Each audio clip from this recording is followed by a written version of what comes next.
Hello guys, welcome back to my channel. My name is Ida. In this video I'm going to talk about how you can start a successful poultry farm business. Oba oyagala kutandika business, oba oyagala kukola poultry farm oba okulunda enkoko, bwoba oyagala kulunda nkoko oba kukola poultry farm, mweno video ngenda kwogera ku bintu by'olina okukola okurunninga a successful poultry farm business. Ekisooka olina okumanya akatale. Kigenda kwetaaga kusomanya akatale k'enkoko kayimiridde katya. Enkoko akatale kaazo oba poultry farm akatale kaazo kali mostly locally based. Nga muno mulimu osobola okutunda enkoko zo oba amagi eri amaduuka ag'enjawulo. You can go shop by shop n'otunda y'amagi go oba enkoko zo. Osobola okutunda enkoko zo through the neighboring towns, abantu abakwetoolodde, supermarkets ne wholesale buyers. Bano ba wholesale naddala bagula amagi mu bungi. Then bw'omala okumanya akatale kayimiridde batya, kigenda kwetaaga kusomanya the cost of the feeds. Emmere y'enkoko eyimiridde etya, bagigula batya. Emmere y'enkoko y'emu ku bintu ebisinga obukulu mweno business ya poultry farming. Okufunamu ko mu business y'enkoko kimu considerate about the cost of the feeds. Atonaba ku investinga mu poultry farming, kigenda kwetaagisa oconsideringa price y'emmere. Manya emmere bagigula batya, eyimiridde etya. Anga in this case, emmere y'enkoko eri determined by the price of the maize brand. Price ya maize brand bw'ebeera ng'eri so high, emmere y'enkoko egenda kuba ng'eri high. Oba kasooli bw'abeera ng'ali high, kitegeeza n'emmere y'enkoko egenda kuba ng'eri high. Then kigenda kwetaagisa okumanya capital eyeetaagisa okutandika eno poultry farming. Bw'oba ng'ogenda olunda enkoko nga za kutunda, kigenda kwetaagisa fair capital. Afuna capital omusaamusaamu osobola otandika business y'enkoko. Bw'oba nga ogenda kulunda enkoko z'amagi, kigenda kwetaagisa okumanya enkoko z'amagi zikulira mu bbanga ki. Enkoko z'amagi zitandika obbiika amagi mu period ya weeks 16 ku 18. Kakati mweno period ogenda kuba okozesa investments zo, sente zo ze wa saving nga tonnabafuna revenue okuva mu nkoko z'amagi okumala emyezi 4. Ba mu myezi 4 enkoko zino wezitandikira okubiikira amagi, awo n'olyoka ofunamu revenue. So kigenda kwetaagisa okutegekewo sente ezigenda okuyambako okufacilitatinga poultry farming. Ogenda okulunda enkoko nga 2 on your farm, kigenda kwetaagisa obukadde nga 25. Bw'oba omaze okumanya capital kye yeetaagisa, kigenda kwetaagisa okumanya diseases ezaffectinga enkoko. Nga mu zino endwadde ezirumba enkoko mulimu coccidiosis, Newcastle disease. Zino endwadde zisobola okumalawo enkoko zo zonna. So bw'obanga ozikutte bulungi, so kigenda kwetaagisa okukwata obulungi enkoko zo osobole okwewala zino endwadde. So okwewala zino endwadde kigenda kwetaagisa ofune competent veterinary doctor oba experienced manager asobole okuyambako ku nkoko zo n'okureducinga on the spread of these diseases. So funayo veterinary doctor omulungi oba a good farm manager. Ng'ogenda okulunda enkoko, kigenda kwetaagisa omanya the benefits of rearing the chickens oba benefits z'ogenda ofunamu ng'olunze zino enkoko. Ekisooka ogenda funamu cheap products ng'amagi n'enkoko and markets for your products, kubanga enkoko zirina akatale. Abantu bettanira nnyo products okuva ku poultry farm okuli enkoko n'amagi. So kino nekiziwa continued market. Ogenda funa nutrition, amagi n'enkoko gali source of nutrition. Then nekirala ojja funamu manure gw'ogenda oteeka mu nnimiro yo. Katugambe ennimiro y'amatooke. So zino enkoko zigenda kuba zikuwa manure gw'ogenda okuba ng'oteekamu okubanga ennimiro yerabika bulungi. Then enkoko era ziri source of direct employment. Ogenda kuba ofunamu income, ogenda kuba nga weekozesa through rearing chickens. Then nekirala, it is an excellent profitable returns. Ogenda funamu amagoba ng'olunze zino enkoko. Ezo ze benefits z'ogenda ofuna ng'okoze poultry farm. Then bw'omala okumanya benefits z'ogenda ofunamu, kigenda kwetaagisa omanya requirements needed to start the poultry farm. Anga muno mu requirements mulimu chicken coops zigenda kutwalako millions nga 4. electricity and water egenda kutwalako 1.5. Zino ziri eno estimated figures average je tuli mu considering ziri mu Ugandan shillings. And then legal and other setups zigenda kutwalako emitwalo nga 800,000. Training egenda kutwalako emitwalo 5. Wetaga training okusobola omanya enkoko bazigema batya, baziyisa batya, bazirunda batya. Then akakoko akamu akolunaku olumu ogenda kagula nusu 1,000. Then chicken feeds emmere y'enkoko egiyinza okutwalako ng'obukadde 14. Then miscellaneous ebigwate ebiraze bijja kutwalako emitwalo nga 3. Ebigwate ebiraze nga transportation, airtime ebyo bijja kutwalako ng'emitwalo 3. Then labor agenda kutwalako. Farm supervisor ayinza okutwalako emitwalo nga 7.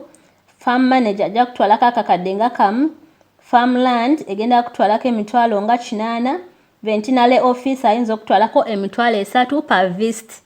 Buli wajja okuvisitinga enkoko ze agenda kutwalako emitwalo 3 buli lwajja. Kakati ng'enkoko zino farm veterinary officer kijja mwetagisa okujja emirundi 3 okucheckinga ku nkoko zo. Then kigenda kwetagisa omanya revenue gw'ogenda ofuna mu nkoko nga enkoko ogenda zifunamu otya. Tray emu ey'amagi erimu amagi 3 egula nusu nga 9 ku mutwalo gumu. Enkoko emu bweti bw'oba ogitunze oyinza ogitunda okuva ku nusu 8 to omutwalo gumu oba gumu kitundu. Then oyinza okufunamu era through exporting your products to other countries like frozen chicken. Then kijja kwetagisa okumanya vaccination. Enkoko oyina ozikola vaccination, oyina ozigema against the Newcastle, fowlpox ne deworming. Oyina ozideworminga. Then ekirala kigenda kwetagisa omumanya support baani abayinza okuyambako ng'olunning eno poultry farming business. Kijja kwetagisa ofune support from the NGOs mulimu NADS. Mu NGOs mulimu NADS. District etekawo support facilities through the NADS. Then ojja funa era support from the market distribution network. Then kigenda kwetagisa okumanya ventilation ez'enkoko. Enkoko zetaaga enough air space, enough airflow to allow the birds to have clean air. So kigenda kwetagisa oteekemu ventilation ezimala zisobole okufuna fresh air oba clean air. Then era bw'oba ogenda otandika poultry farming okugirunninga successfully kigenda kwetagisa omanye challenges ki z'oyinza okufuna ng'otandise business ey'enkoko. Nga muno mu challenges mulimu higher cost of poultry feeds, emmere y'enkoko eri waggulu nnyo, emergence of many unregulated and unqualified feed managers. Waliwo ba feed managers abatali regulated from the government. Then waliwo lack of feed reserves for the feed production during the off seasons. Waliwo ogenda otuuka nga tolina mmere kubanga tewali reserves. Waliwo seasons ezituuka ng'emmere y'enkoko terabika. Bafeesinga nnyo lack of the feed reserves, emergence of many unregistered veterinary doctors oba officers. Waliwo ba veterinary doctors abatali registered. So eyo y'emu ku challenges z'ogenda ofeesinga ng'olunda enkoko. Increased antibiotic resistance of poultry caused by drug abuse. Waliwo ekiseera we zituuka ng'enkoko ziri resistant to these drugs ng'ozigemye due to the drug abuse. Then bw'omala omanya challenges kigenda kwetagisa omanya temperatures, how to control the temperatures in the poultry farm. Enkoko zino zetagisa ocontrolling temperatures ziba zirina mu poultry farm, mu poultry house. So bw'oba ng'osereddemu omuliro mungi kijja kwetagisa ocontrolling temperature ne curtains. Ojja raisinga curtains waggulu zisobole okufuna osobole okendeeza ku muliro. Ate obudde bwe buba nga buli so cool ate nga curtains oziteeka wansi zisobole okufuna good temperatures. Kino kiziyambeko okukula obulungi, okulema okuba nga tezikonye nga zikuze bulungi. Bw'omala okumanya how to start, bw'omala okumanya ebyo ebyetaagisa kigenda kwetagisa okumanya the steps ezikwetagisa okurunninga a successful poultry farming. Choose the type, size of the bird based on costs, benefits and your capabilities. bw'obanga ogenda ku involvinga mu business erunda enkoko, choosing a size gy'oyagala oba type y'enkoko z'ogenda olunda based on your income, ku sente z'oba olina n'obusobozi bwo. Then kigenda kwetagisa registering your business bw'obanga ng'ogenda kubanga gwe mulimu gw'okulunda nkoko, register your business. Kigenda kwetagisa okuorganizinga adequate capital amala okubeera nga orunninga farm operations successfully. Then kigenda kwetagisa constructing ekyumba ky'enkoko ate okikwipinge bulungi ne equipment ne tools ezeetagisa okubeera nga carrying out a successful poultry farming business. Then kigenda kwetagisa caring for the right quality, quantity and distribution of the feeds. Manya nti emmere y'enkoko gy'ogenda okubanga ogabira enkoko zo eri ku mulembe ng'ate ya mutindo osobole okubanga oliisa enkoko z'emmere ennungi egenda oziyambako okukula obulungi. Then kigenda kwetagisa okumarketinga your products very well.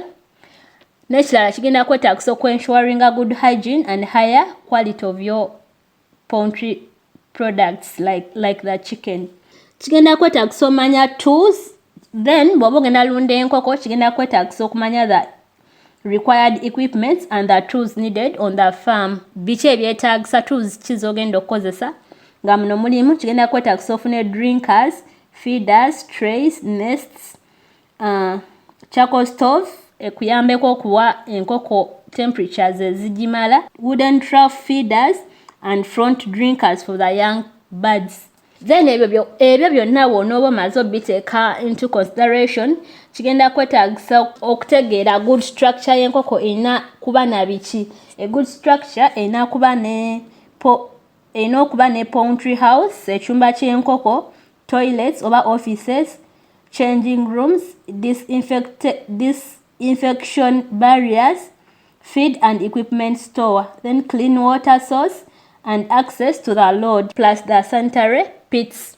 Ebyo byebimu ku byolina okonsideringa ng'ozimba ekyumba ky'enkoko oba ng'okola farm yo eya poultry farm. Ebyo byebimu ku by'owandyetaaze okumanya ng'ogenda otandika business yo eya poultry.